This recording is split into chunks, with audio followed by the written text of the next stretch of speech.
Saka yung general tumatanggap. Yun ang advantage, matapang, tumatanggap ng suntok. At saka yung wala sa takot. Kaya siguro sa mga Pilipino na 122, general ang makakatalo kay Inoue. Para Pow!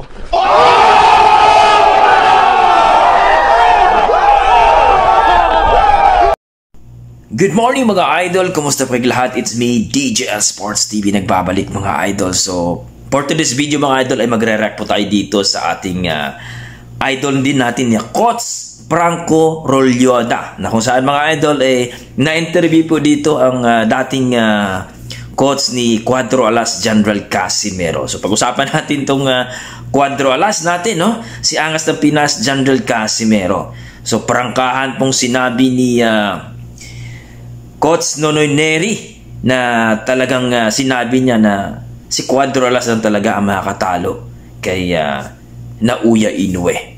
So panoorin natin mga idol kung ano ba ang kanyang sinasabi mga idol dito kay Cuadro Alas Casimero. So courtesy by Coach Franco Rolyoda.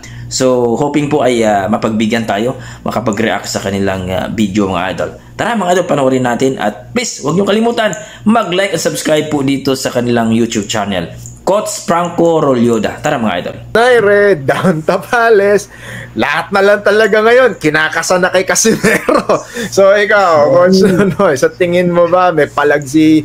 Ako sa tingin ko meron with proper training. With proper training, proper guidance, palagsi Casimero kay Naoya kasi hindi siya takot kay Naoya. So ikaw, Coach Nonoy, ano sa tingin mo ang magiging pwedeng keys to victory ni John Riel kung magka-clash sila ng style? Kasi style versus style yan eh. Feeling ko rin, sinabi rin ni Kuya Jerry Peñalosa yan eh. Wala pa masyadong nakakalaban si Naoya Inoue na tulad ng style ni John Riel. Kasi si John Riel, hindi takot sa kanya. Pangalawa, si John Riel, medyo bukod sa may punching power, 'di ba? Sa tingin niyo ba yung style ni John Riel na nakikipagsabayan, yun ang medyo magkakaroon ng palag kay Naoya Inoue? iba yung John Riel kasi nakikipag-engage yun.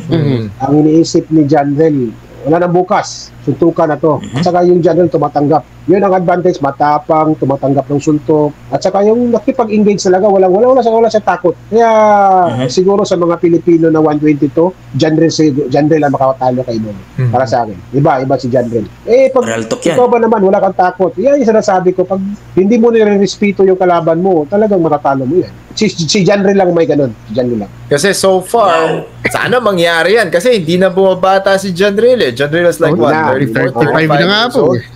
Diba? Kasi so far, ang Inoue is gonna fight Luis Neri. Ikaw, Coach Noy, ano naman tingin mo doon? Luis Neri versus Naoya Inoue. Knockout in the 6th round. Si Neri. Inoue. Medyo maganda prediction rin. yan. Ako nga, tingin ko 8 round eh. Tingin ko karamihan naman ng mga predictions nila kay dun sa Inoue versus Neri medyo mananakaut. Ang tingin nila mananakaut talaga si knockout talaga. Early to kasi pumapasok knockout. So dito po mga idol ay talagang walang preno-preno po. Ito yung sinabi ni Coach Nonoy Neri, no? Dito kay Cuadro Alas Casimero. Kasi alam niya no? Alam niya na talagang itong si Cuadro Alas Casimero ay nahawakan niya, no? Na ika nga talaga namang itong si Cuadro Alas Casimero pag mag-training, no? Mali po yung sinasabi ni ito si SB na hindi daw nag-ano ng training yan si Casimero. Kailan pa yun nakasama ni Casimero yun exactly, hindi pa nakasama talaga yun eh. So ito po yung ano talaga, itong si Coach Nonoy Neri talaga na talagang prangkahan na wala pong ibang makakatalo kay Inoue dito sa 122 kundi si Casimero lang talaga. Pero ang problema ayaw labanan ni Inoue. Naintindihan natin sapagkat wala pong belt si Casimero.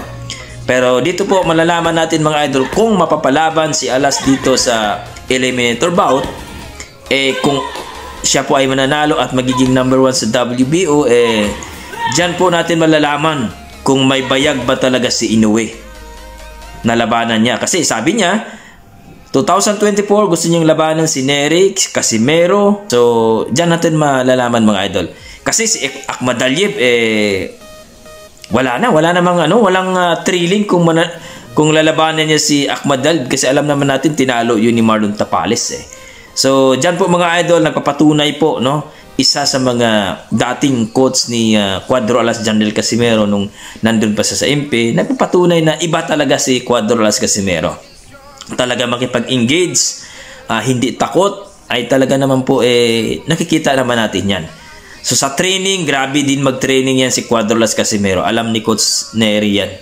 Alam ni Coach Neri yan. So sa mga idol natin dyan, sa mga Cuadro Alas supporters dyan, be positive lang tayo, no? Antay po tayo sa laban ni Cuadro Alas Casimero at mayroon na po yung coming announcement po sa kanyang promoter. So hanggang dito na lang po mga idol. Huwag niyong kalimutan mag-like and subscribe po sa ating YouTube channel at lalong-lalo na dito kay Coach Franco, no?